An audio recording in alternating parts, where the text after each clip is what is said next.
Ahora sí consigo. Bueno, agradecer, como siempre, al ilustrísimo señor presidente de la Audiencia Provincial de Guipúzcoa estas embajadas que le solemos meter, porque la verdad es que somos bastante embajadores.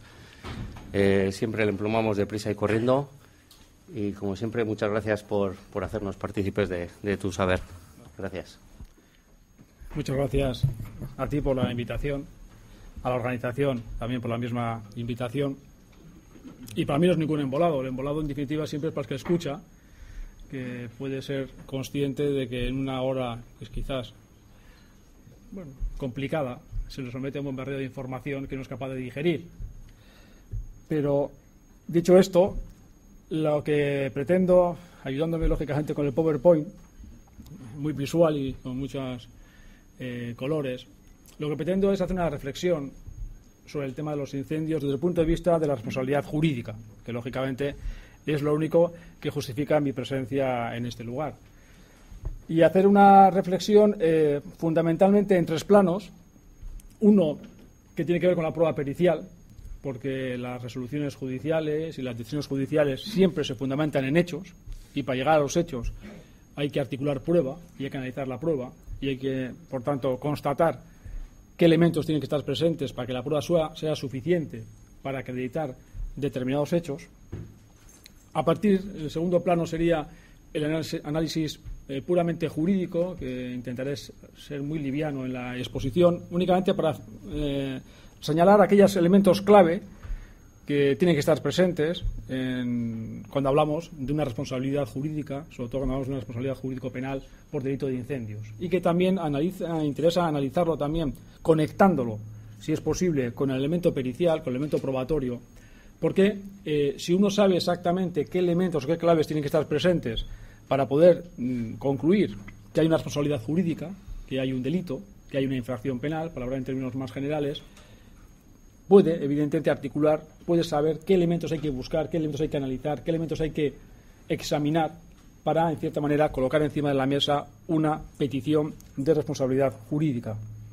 Y, finalmente, una vez que hagamos, digamos, ese recorrido de lo que son las claves de la responsabilidad jurídica, hay una serie de casos prácticos, no para que se hagan aquí, son casos reales, casos que han llegado, digamos, al Tribunal Supremo, que yo los he recogido a modo de diapositivas, y que únicamente contienen el relato de hechos que en su día dio lugar al que el Tribunal Supremo decidiera si en el caso concreto había o no había responsabilidad jurídica y por qué había. Creo que son 10 o 11.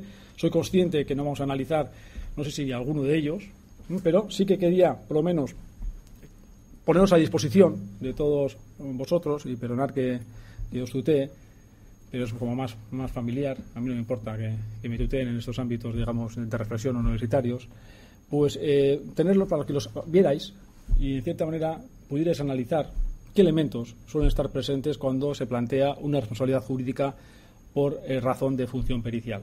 De tal forma que incluso ese material, que ya digo son 10 diapositivas, si a alguien le suscita inquietudes, dudas o reflexiones, yo no tendría ningún problema en vía correo electrónico, pues si tiene algún elemento que plantear, pues responderlo y analizarlo.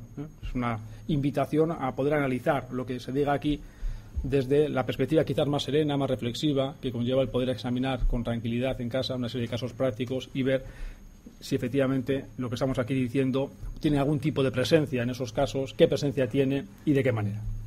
Bien, comienzo por tanto con la prueba pericial, porque en definitiva cuando estamos hablando de responsabilidades jurídicas en materia de incendios, pues la prueba pericial tiene una presencia significativa. Eso no significa que no haya otras pruebas, que claro que las habrá, las pruebas, digamos, que podemos llamar testificales, declaraciones de las personas que en principio aparecen como posibles imputados en la infracción cometida, pero probablemente un elemento muy, muy importante vaya a ser la prueba pericial, porque en cierta manera la prueba pericial nos va a intentar responder a las claves técnicas que tienen que ver con el hecho tal y como ha sucedido. Porque la prueba pericial, de forma sintética, no es más que una llamada al conjunto de conocimientos técnicos específicos sobre una determinada materia.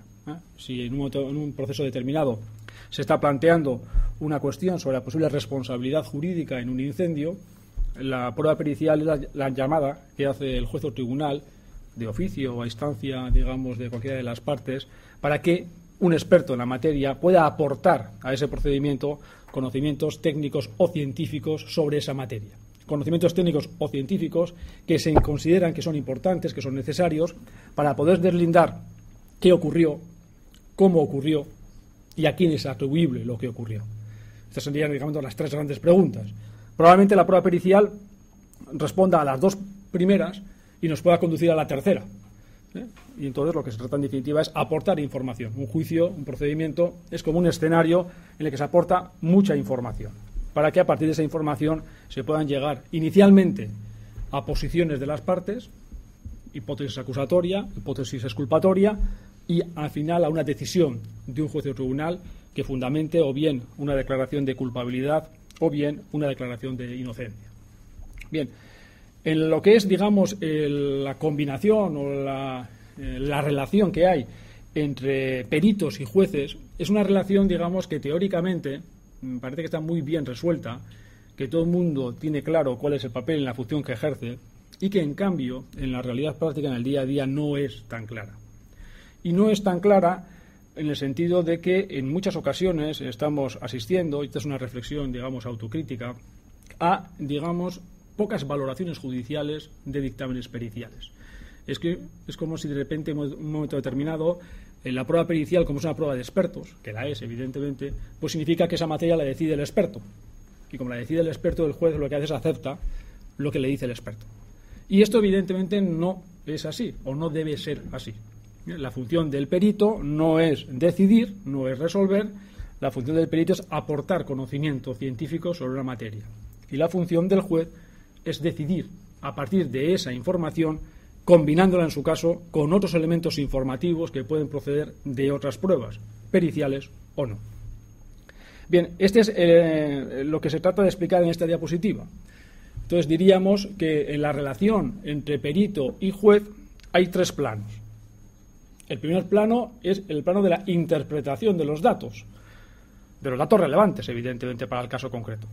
El segundo plano es lo que hay que creer a partir de los datos, combinándolos con otros datos o otras informaciones procedentes de otras pruebas.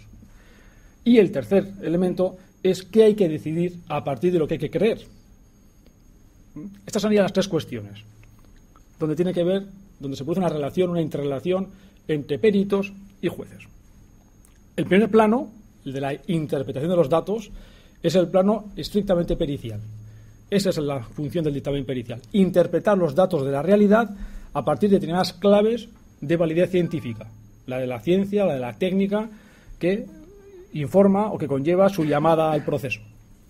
Y las otras dos funciones, lo que hay que creer a partir de la interpretación de los datos ofrecidas por el perito e integrándolo con otros datos procedentes de otras pruebas, y lo que hay que decidir a partir de lo que hay que creer, es una tarea estrictamente judicial.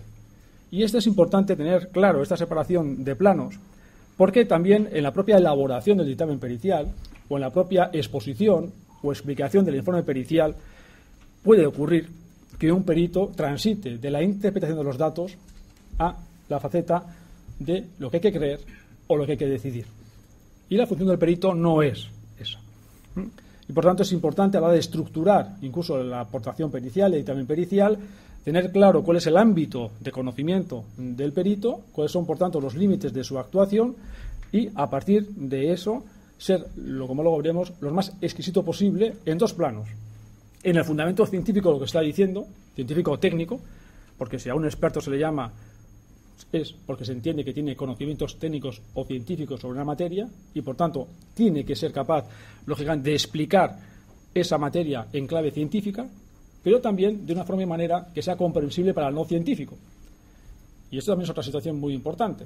Un perito tiene que ser consciente de que va a tener que defender su dictamen o su informe en un contexto oral, de juicio oral, en el que va a ser interrogado o puede ser interrogado por las partes y en el que también puede ser interrogado, en su caso, de forma complementaria por el tribunal. Y tiene que ser capaz de trasladar de forma comprensible las claves de su ciencia o de su técnica a un ámbito diferente, como es el ámbito jurídico. Entonces, ahí hay un tema muy importante, que es un tema de lenguaje, de comunicación. Puede haber personas que sean espléndidas en la formación que tienen y en el prestigio que tienen en una ciencia o un arte determinado, pero como no sean capaces de explicarlo a personas, en principio, no versadas en esa materia, va a existir un problema de comunicación. Y probablemente no se va a poder trasladar toda la información que hubiera sido deseable trasladar a partir de un problema de comunicación. Se están hablando lenguajes diferentes y cuando se hablan dos lenguajes diferentes, evidentemente el que emite el lenguaje y el que lo escucha no están entendiendo lo mismo. Entonces, es muy importante tener ese elemento de claridad, ser capaz de explicar en claves no científicas, pero rigurosas, lo que se está peritando o dictaminando. Y además hacerlo sometiéndose al debate probatorio que puede ser suscitar las partes o el tribunal. En la audiencia de Guipúzcoa, en los últimos meses ya se ha cambiado un poco la técnica de práctica de prueba pericial. Lo digo aquí y aprovecho pues para que no coja luego a nadie de sorpresa. En el sentido que lo primero que se le pide al perito es explique usted las claves de su dictamen pericial. Es decir, no consiste en hacer un dictamen escrito, que hay que hacerlo evidentemente y que está en el procedimiento y que allá está, y entonces vamos directamente a que las partes se interroguen. No, primero explique usted las claves del dictamen para que el propio tribunal, en su composición integral, conozca los elementos fundamentales de esa pericia y a partir de esa explicación que usted hace de las líneas fundamentales de su dictamen, entonces abrimos la puerta a las preguntas o aclaraciones que hagan las partes o haga el tribunal.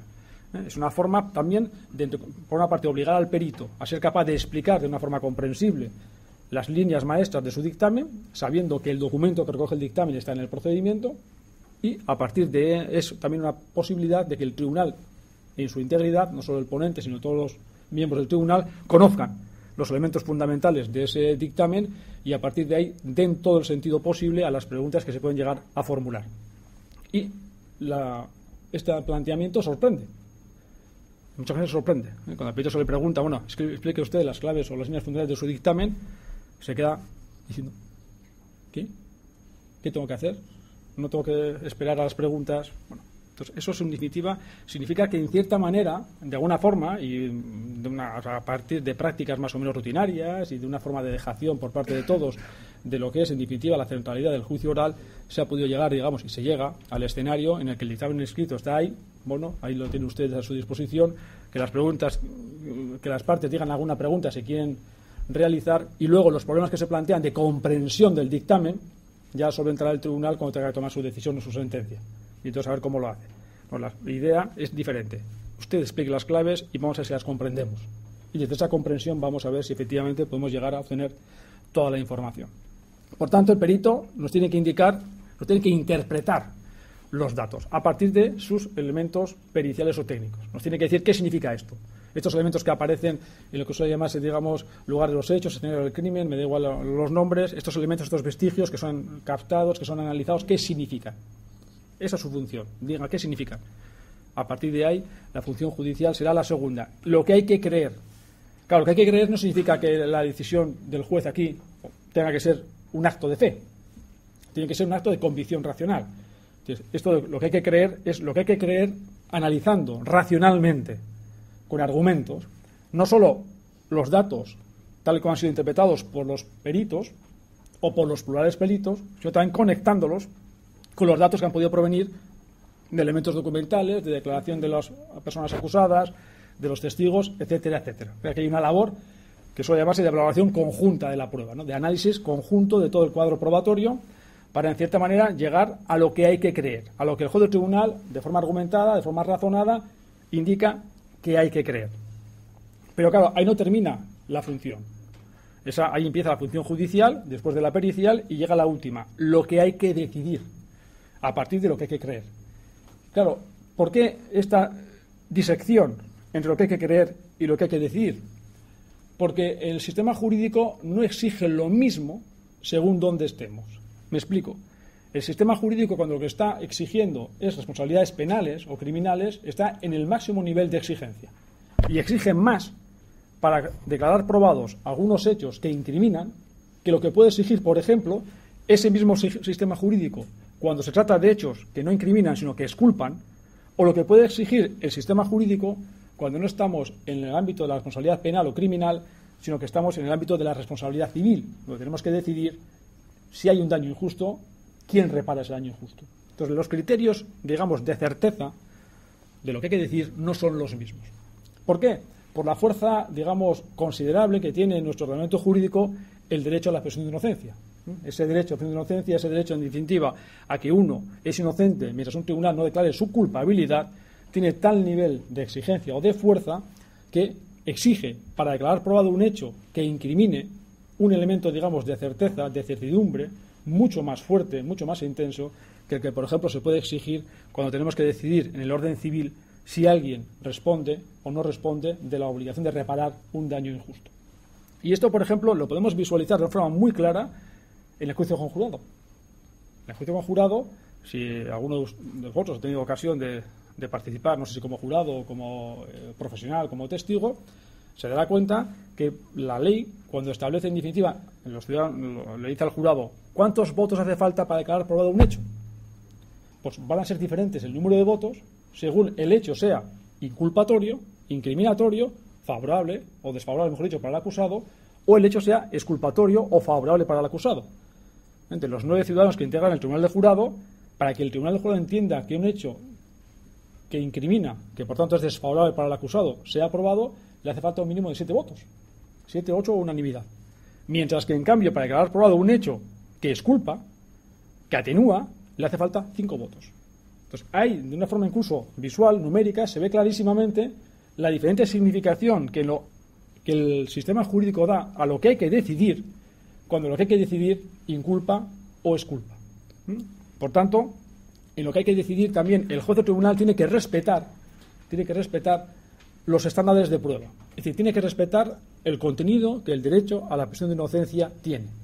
Por eso los ámbitos de duda fundada que puedan existir aquí, en lo que hay que decidir, hay que resolverlos siempre en términos favorables para el acusado, por la fuerza que tiene el derecho a la presunción de inocencia. Por tanto, puede existir elementos probatorios de carácter contradictorio o diferentes. Eso no es exonerar al juez o tribunal de tener que valorarlos y decidir, pero la decisión tiene que estar presidida por la ausencia, cuando se trata de una declaración de responsabilidad jurídico-penal, por la ausencia de duda fundada sobre algún hecho que incrimine o que inculpe. Por tanto, en esa tarea de lo que hay que decidir a partir de lo que hay que creer, hay también una exigencia jurídica para el juez o tribunal que se tiene que respetar. Por eso, en la diapositiva se habla de probabilidad prevalente o probabilidad cualificada. Es decir, si hay más razones para condenar que para absolver, es la probabilidad prevalente, no nos vale. La que vale es la probabilidad cualificada, cuando todas las razones, o casi todas las razones, son para condenar y muy pocas para absolver. Es cuando se puede decir que la prueba es concluyente, no deja margen de duda fundada. Si estuviera en la hipótesis de la probabilidad prevalente, donde hay razones fuertes para condenar, pero hay también razones fuertes para absolver, eso no nos vale en el derecho penal. Y en cambio, sí valdría en el derecho civil, en el derecho, que otra vez hemos visto aquí, de reparación de daños. Ahí, como la perspectiva no es sancionadora, sino es reparadora, ahí sí que valdría el que existieran más probabilidades para entender que el daño hay que reparar que menos para entender que el daño no hay que reparar. Ahí sí que funcionaría la probabilidad prevalente. Entonces, es una diferencia que quería marcar aquí para poner de manifiesto que el sistema jurídico, y de una forma coherente, no incoherente, no exige lo mismo cuando hablamos de responsabilidad penal de una persona, física o jurídica, que cuando hablamos de responsabilidad civil de esa misma persona. Y por eso es perfectamente concebible y ocurre, y no es ninguna contradicción, que en el orden penal se pueda llegar a una sentencia, digamos, absolutoria, diciendo que no hay convicción, hay dudas fundadas de lo que ha ocurrido, y que ese mismo asunto, una vez derivado a la orden civil, más adelante, pues ahí se llegue a una sentencia que condene a alguien a indemnizar. Y eso que aparentemente parece, esto es contradictorio, ¿cómo aquí de repente se absuelve y aquí se condena? No, responde a que los criterios jurídicos de decisión probatoria en este ámbito, que es el ámbito jurídico-penal, son mucho más exigentes que en este ámbito, que es el ámbito de reparación del daño o de responsabilidad civil.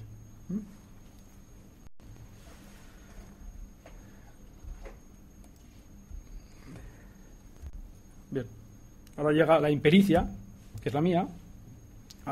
Bien. Igual le da la velocidad, que era la mía, le ha dado demasiada intensidad al botón.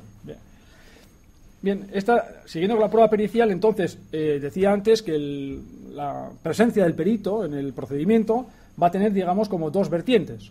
Una vertiente inicial, que es el dictamen, el informe escrito, y otra vertiente posterior que es la exposición en juicio. Son dos tareas complementarias.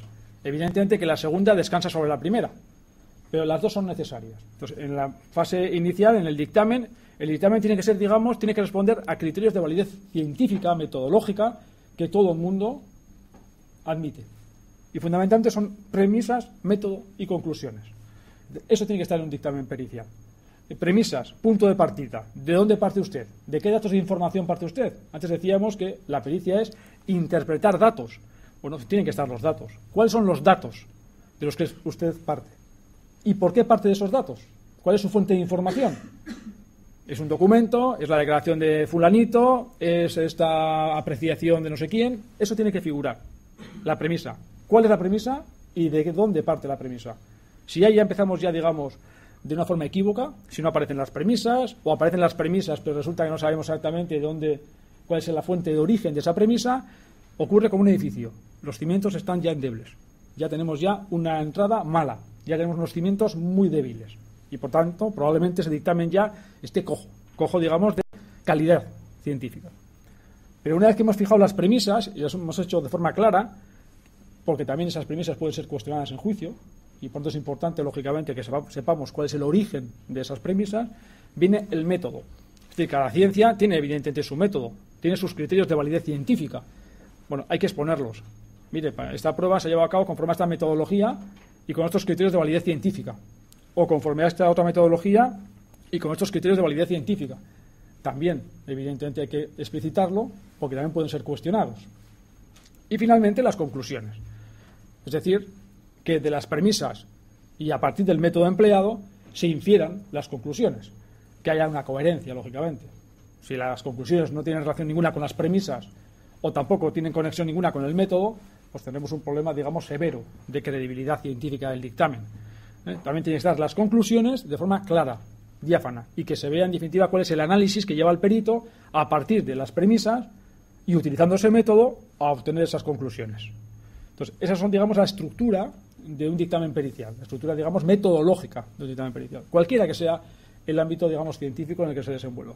Luego habrá elementos de precisión, de complemento, que aquí no están, porque aquí estoy explicando, digamos, únicamente como el armazón, la base. Luego, claro que hay elementos complementarios a partir, digamos, de las dinámicas propias de la ciencia o técnica de la que estemos hablando. Exposición en juicio, lo que decía antes. Ese dictamen que ya tenemos ahí en el procedimiento, en muchas ocasiones se tiene que defender en juicio. Y en el juicio tiene que haber explicación. Que el perito diga cuáles son las líneas fundamentales de su dictamen. Que no diga, no, ya lo aporté, están ahí.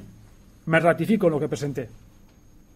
Bueno, eso no es suficiente. Yo estoy sentado en el tribunal y no sé lo que usted presentó. Entonces, lo que me ratifico en lo que ya presenté es una fórmula, evidentemente, que no nos aporta absolutamente nada. Díganos las líneas fundamentales. No nos haga una tesis doctoral en el juicio, evidentemente, por lo menos díganos las claves fundamentales de su dictamen pericial, para que las podamos comprender. Y luego vendrá la aclaración, que aquí la aclaración va a depender, lógicamente, de la claridad expositiva del perito, del interrogatorio de las partes, de la mayor o menor necesidad del tribunal de clarificar algún extremo que le pueda suscitar algún tipo de duda en la comprensión o en el entendimiento, etcétera, etcétera. Eso sería, en definitiva, el contenido de la prueba pericial. El tiempo es oro. Bien, con eso he terminado, digamos, la primera perspectiva, la probatoria, la de que nos tiene que ver, digamos, con los hechos, con los datos que aportamos al procedimiento. Ahora me interesa dar un poco las claves de los delitos de incendio, digamos, de la responsabilidad jurídico-penal en materia de incendios, porque, lógicamente, también los dictámenes periciales, cuando hablamos, por tanto, en el orden penal, están encaminados a aportar información relevante sobre los elementos de responsabilidad penal. Hay que conocerlos para saber cuál es la información relevante. Si no los conocemos, pues podemos estar haciendo dictámenes que no tienen relación ninguna o poca relación con lo que está siendo objeto de debate en el juicio. Entonces, aquí se trata únicamente de conocer las claves. Entonces, una primera perspectiva del delito de incendio es la puramente patrimonial, la que tiene como referente el nivel de incidencia que un incendio, y por tanto una acción en definitiva de prender fuego a una cosa o lugar que no está en principio diseñada para ser objeto de esa actuación, tiene en el patrimonio de las personas. Esa es la primera versión, la puramente patrimonial. Un daño, un incendio, mejor dicho, es un elemento que destruye elementos materiales, elementos evaluables económicamente y que por tanto tiene una visión patrimonial. Y aquí, realmente, la perspectiva puede ser de patrimonio ajeno o propio. La perspectiva más clásica es la de patrimonio ajeno, es decir, quemo una cosa de ajena pertenencia. Pero también nuestro Código Penal contempla algunas situaciones donde también es delito quemar el propio patrimonio. Por ejemplo, para defraudar a las compañías de seguros, por poner un ejemplo. Entonces, ahí el elemento evidentemente que está siendo objeto de afectación es propio. Pero la finalidad espuria que está por detrás es la que provoca que el Código Penal diga, oye, esto me interesa. O a una afectación a intereses generales o a intereses de terceros. Oiga, el patrimonio puede ser suyo, pero si hay una afectación de terceros, evidentemente a mí me interesa. Y sigue siendo una perspectiva puramente patrimonial, de afectación de patrimonio. Aquí los daños figuran como resultado. Es decir, son delitos que se llaman de resultado. Hay un menoscabo, un quebranto material, evaluable económicamente, eso es un resultado. Por tanto, se dice, son delitos de resultado. Y aquí puede haber dolo directo o imprudencia. Incluso también diría dolo eventual, que ahí no lo he puesto. Es decir, puede haber una actuación dolosa o imprudente. Puede hacer dolosa una actuación directamente encaminada a producir el resultado, dolo directo. Imprudente, llevo a cabo una actividad de riesgo sin respetar las medidas de cautela que tengo que respetar y produzco un resultado. Bien, aquí las dos vertientes pueden estar. Pero, en ambos casos, tomando el patrimonio como referente. Pero el incendio tiene otra dimensión, que tiene una dimensión que va mucho más allá de lo patrimonial y que empieza ya a afectar a intereses personales, que puede afectar a la vida o integridad corporal de una o varias personas. Entonces aparece ahí una dimensión añadida a la puramente patrimonial y que es especialmente importante en los delitos de incendio. Y entonces también hay, digamos, el posicionamiento legal es un posicionamiento diferente al que tiene cuando la perspectiva es puramente patrimonial. Al Código Penal le suele interesar mucho, y con buen criterio, lógicamente, proteger al máximo la vida e integridad corporal de las personas, porque son los bienes, digamos, fundamentales. En términos valorativos, todos, o casi todos, no decir todos, porque a veces la unanimidad es complicada, estaremos de acuerdo en decir que vale más la vida e integridad que el patrimonio. Y por tanto es natural que el Código Penal sea más exigente cuando lo que se trata de proteger es la vida o integridad corporal que cuando se trata de proteger el patrimonio. Por eso aquí aparece algo que no aparece antes, como antes hemos dicho, delitos patrimoniales, delitos de resultado. Tiene que haber un resultado para que el Código Penal entienda que esa conducta es delictiva.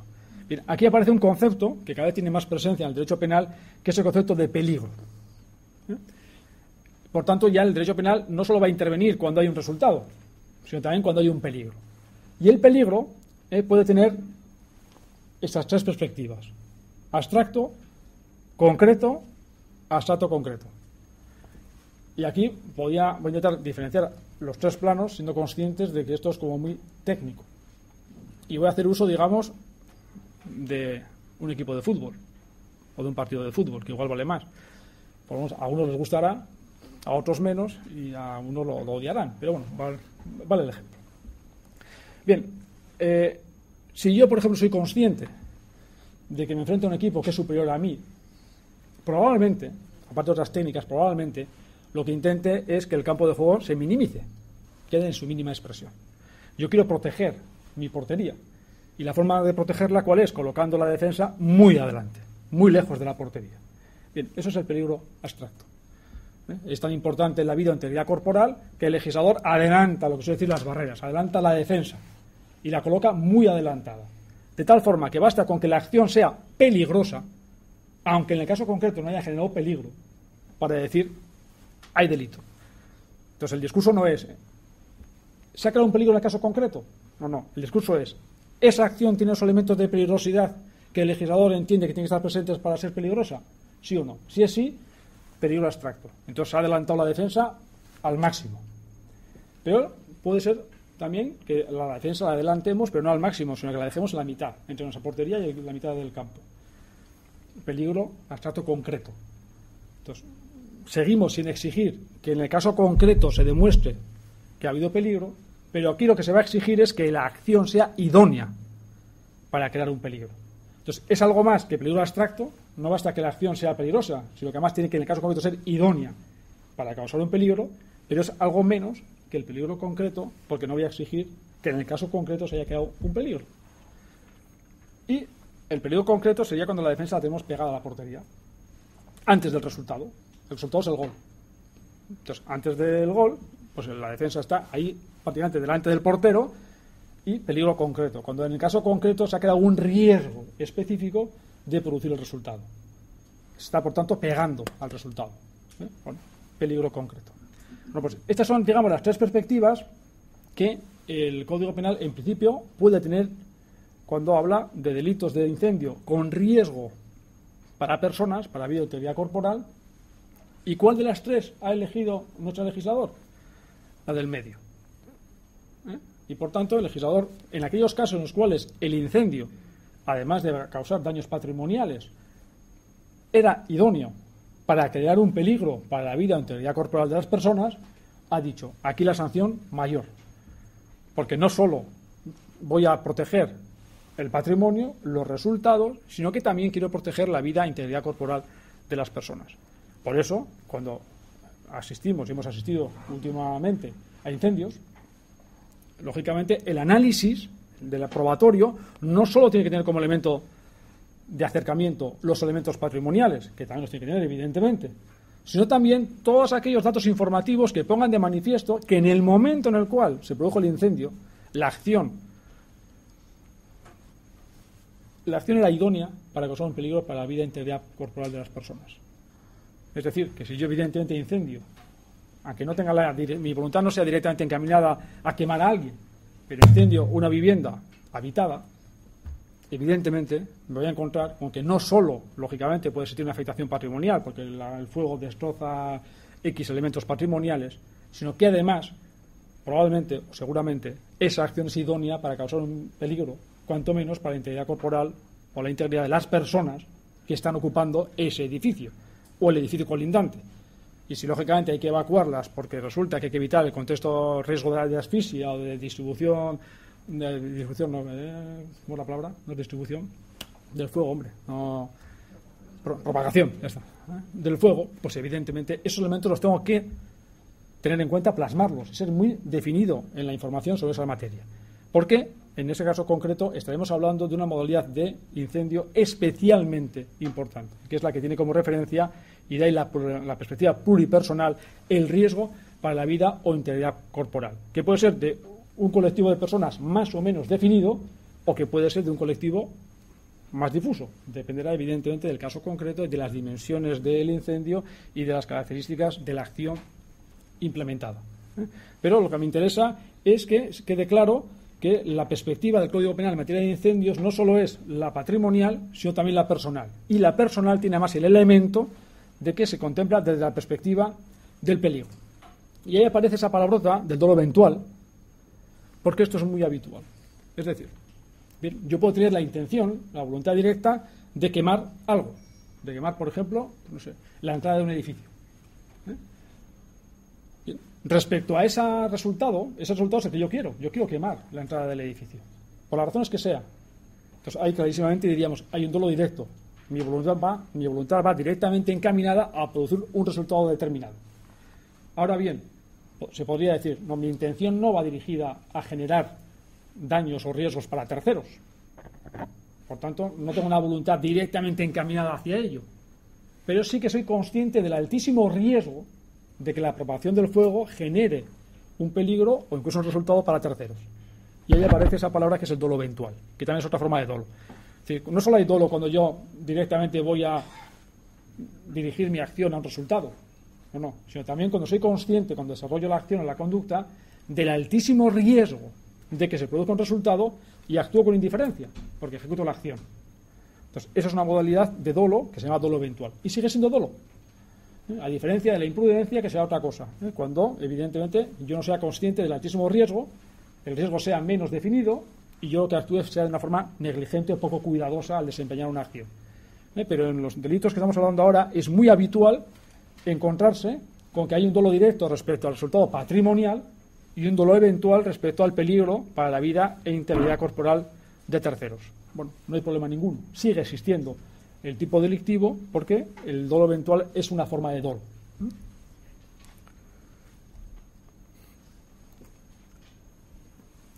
Uniendo las perspectivas, decía antes, perspectiva personal e individual.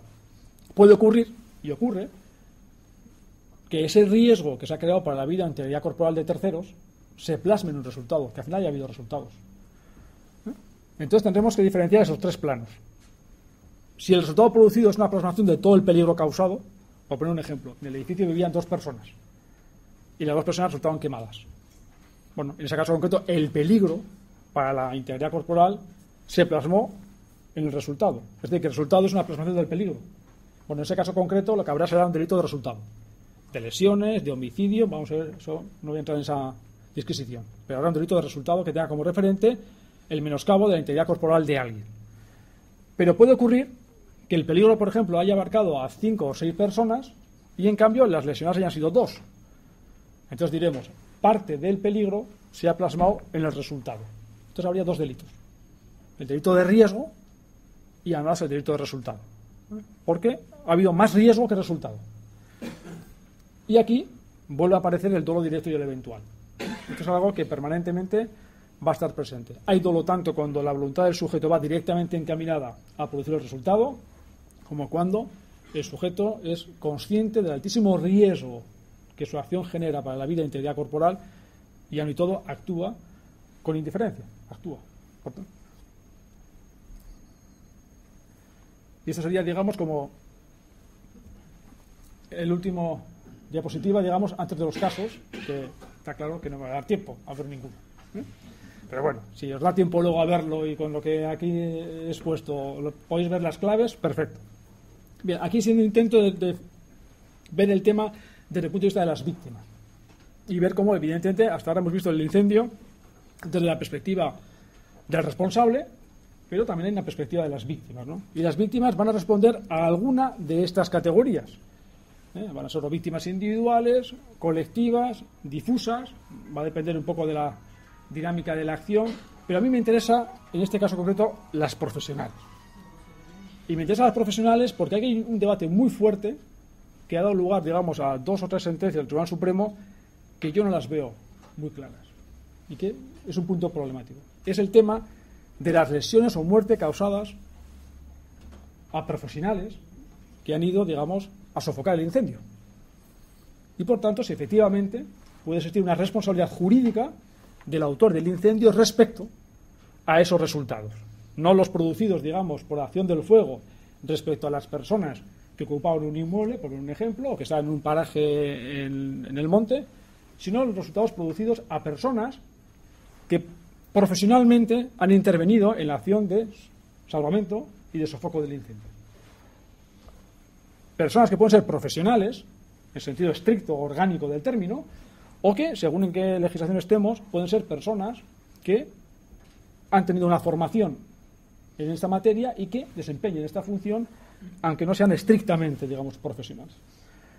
Y esto es un tema que se planteó en el Supremo, se planteó en 2 ocasiones y que, a mi juicio, ha tenido una respuesta que a mí no termina de convencer. Y es la respuesta de entender que estos resultados no son imputables. Estos resultados no son atribuibles en términos de responsabilidad jurídica al autor del incendio. Y estas resoluciones han sido 2, una en el orden penal y otra en el orden civil, en casos diferentes, y han entendido que en ambos casos el resultado final no se podía imputar al autor.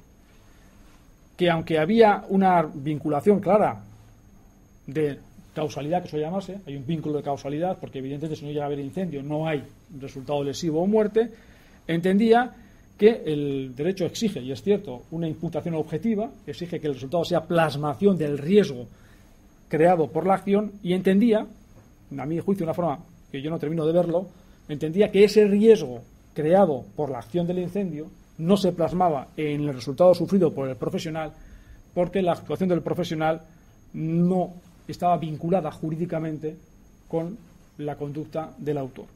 Y yo no termino de ver ese discurso, no termino de verlo.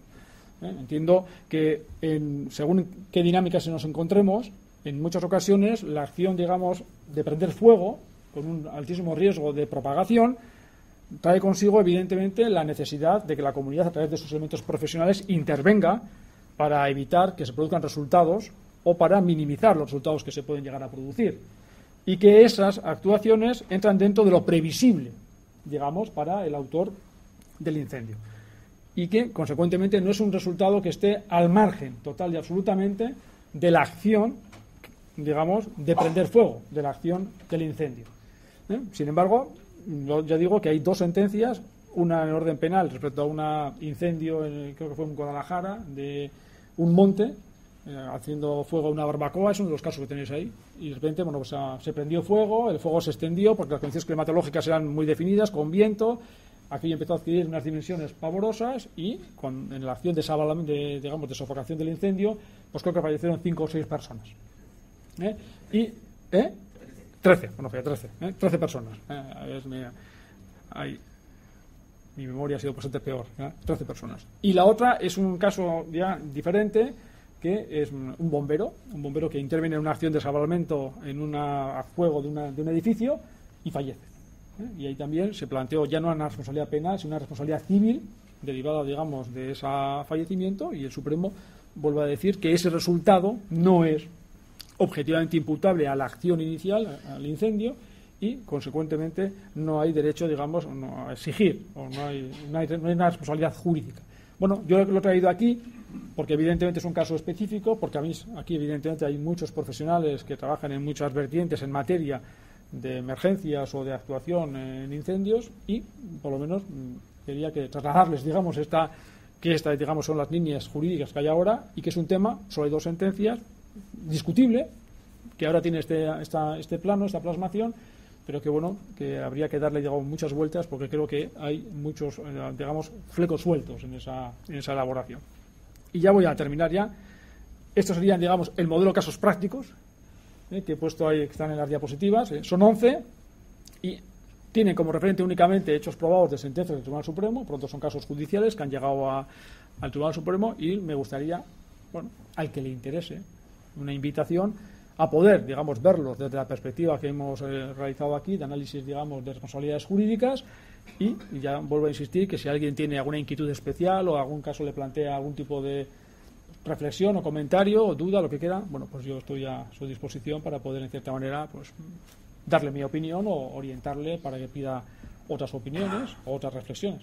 Gracias por la invitación, gracias por la atención, y creo que estoy dentro del tiempo y es... Sí, te apago el cacharro. No, pero ya he visto que queda 1 minuto y medio, así que digo, estoy ya abarcando. ¿Tenéis alguna pregunta que hacerle, presidente de la audiencia? O sea que ahora, cuando vayamos a exponer periciales, lo que tenemos que hacer primero es llevar uno muy denso, para que no lo entendáis. Entonces diremos lo que queramos allí. Eso, tú, si quieres, asume ese riesgo y luego veremos cuál es el resultado. No sé. Gracias por tu explicación. Vale, ¿de qué? Gracias por